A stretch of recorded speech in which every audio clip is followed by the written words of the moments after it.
You're probably new to investing and there's tons of information. You're probably feeling overwhelmed, but I got you.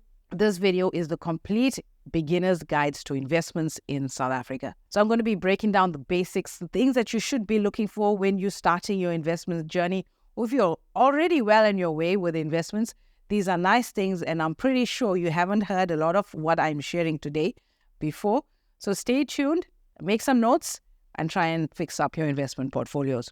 Stay with me to the end because there's some really nice bonus points that you really don't want to miss out on.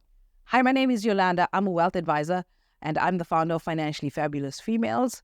It is my goal on this platform to give you easy, actionable tips, content, and strategies that you can use to manage money well, to live abundantly, and build generational wealth.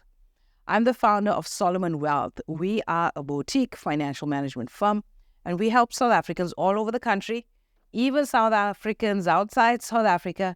And if you need help from a South African advisor and you don't have one and you're looking for one, click the link where you're watching this video and we can chat one-on-one to get your money game right. So when it comes to investments, basically we have two goals, right? We either want to invest for growth, where we want to turn our 1 million to 2 million in the shorter amount of time, and then take that 2 million and turn it to 4 million.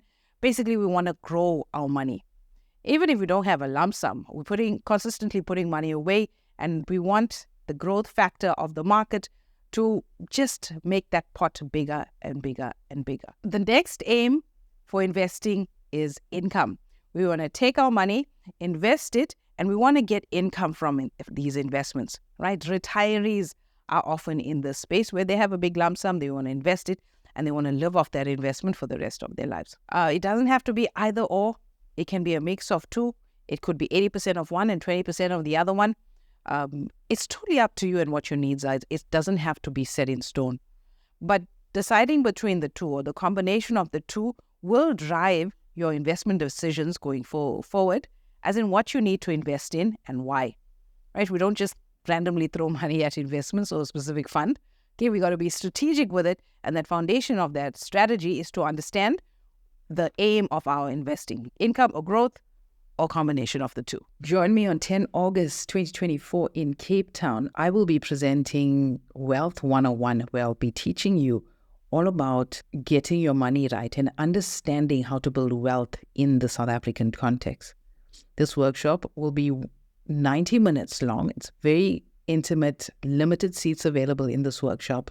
We haven't done one in Cape Town before, and I hope to see you there.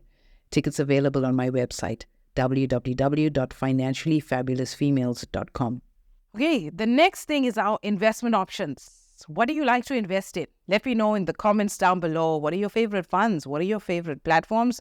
And maybe you've got something or know about something that I've probably never heard of. So let me know in the comments what you're investing in. But that's not what I mean when it comes to investment options, like shares or funds or anything like that. What I actually mean with investment options as a financial advisor is investment wrappers. Now, investment wrappers are these wrappers around investments that have different fees, that have different tax implications, that have different estate duty implications, right? And we need to understand each of those wrappers because we got to select those wrappers. Those investment wrappers have an effect on our overall investment plan, and we got to know that. If you don't know what investment wrapper you're in, you're probably not investing the right way. You got to understand these things if you want to be investing. If you don't want to understand that, then you pay somebody to manage your money for you. And the things we're looking for here when it comes to identifying our investment wrappers, things like fees, our investment horizon, our risk level, the taxes in those various investments, the tax treatments when we get money, the tax treatments when we exit, the tax treatments when we die. We got to know all of that because it impacts our wealth, our overall wealth. Then when it comes to our investments, we need to understand our risk. If you're managing your money on your own, you got to find a way to know what type of investor you are. If you're with me or somebody like me or an advisor, we will do a risk assessment for you to understand how much of risk you're willing to take with your money. You want big gains without the risk? That's very hard to do. Most people are like that, right? You want 30, 40, 50% return, but you're not willing to risk your money to get there, right? In that case, you don't want to be in high risk investments.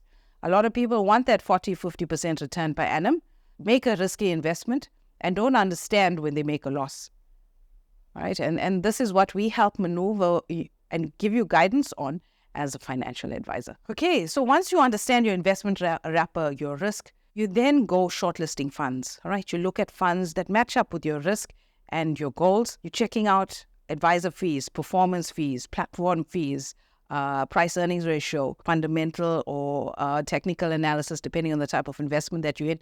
You're doing all of that work. Basically, you're watching the markets consistently, and then you're making a decision. But now we're going to take all of these points that I discussed and put it together to come up with what we're going to invest in. All right, so this is a little grid that I put together that has the various wrappers here that you need to understand. Things like bonds and cash, REITs, unit trusts, tax-free investment, endowments and shares. All of these have different tax treatments, different fees, different exit rules, different levels of access, different estate planning consequences, and different levels of risk as well. Now, lots of information goes into these blocks. That's my job as an advisor. Okay, I'm not going to give you all of that right now, but that's my job to do. And if you're going to manage your own money, you got to know this, right? If you don't know this, you got to learn this. Go online and try and understand investment wrappers, because it's a key element to setting up your investment plan. All right, you don't just invest to make more money. You got to understand all these things. You got to understand taxes. You got to understand, a big one is estate planning, because you can't just only focus on making money. You got to focus on keeping money, and an estate plan and planning for taxes is a big part of that. So if you are getting value from this video, please subscribe to this channel. When you subscribe, you help me reach other folks just like you that need this information. And I'm pretty sure a lot of what I shared right now, you're probably hearing for the very first time, and you could be a seasoned investor. Also hit the like button if you're getting value. So you need to familiarize yourself with this grid that I just described. You got to know about the different options like bonds, real estate trusts, physical real estate, commodities. You got to know about all of that and how it impacts your money. Remember, it's not just about making money, it's about keeping money as well. And that is why you got to consider the various things that I've mentioned. The next thing, once you've gone through that process, you understand your wrapper, you understand your funds, why you're investing, how it fits on into your overall wealth plan, you got to commit and you got to execute. And once you're well into the swing of things, whether you're making a lump sum investment or a recurring investment, you got to be reviewing and monitoring constantly. If you're managing on your own, you have your own timetable here, how you're going to get going with your monitoring and evaluation. If you're working with an advisor, I aim to sit with my clients at least once or twice a year. You get reports regularly. You also get market updates regularly as well. That's the essential thing to investing. It's not about the funds. It's not about a company. It's not about the platform. It's about the fundamentals and understanding that. Then picking your investment wrapper and your fund and all of that. That's the easy part. What I just described, that's the hard part. And that's the step 99% of investors miss. In fact, most of my clients try to manage their money on their own, get it horribly wrong, lose a whole bunch of money, and then see an advisor. And it's mainly because they don't understand what I just discussed. So take the time to understand that before you think about investing.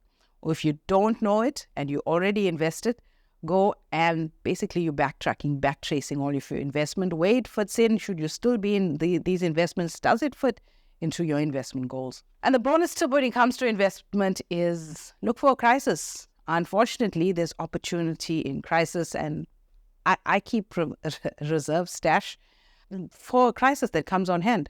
And when there's a crisis, know where the opportunities are and how to execute. And the next thing is you got to link with an advisor. And I know people are not keen on paying fees. You're very distrusting of advisors, and I get that. Advisors have a real rotten reputation, unfortunately.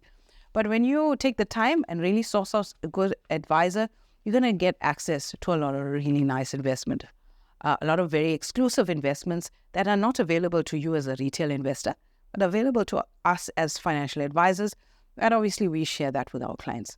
If you want to get on my list as a client of Solomon Wealth to my type of investments, the benefit of doing that is I work with a whole bunch of people. You're probably working with 1 or 2 platforms. I have access to those investments. I share it with my clients. A lot of the time it's open for 2 or 3 days and that's it. It's gone, right? Those are the kind of things that can really turn your money game around. And that's what you want to have access to, not the generic stuff. So become a client of Solomon Wealth. We'll take care of things for you, not just the investment side of things, but how everything fits into your overall wealth management plan. Click the link where you're watching this video. I would love to chat to you one-on-one. You want to know more about investments? Click this link.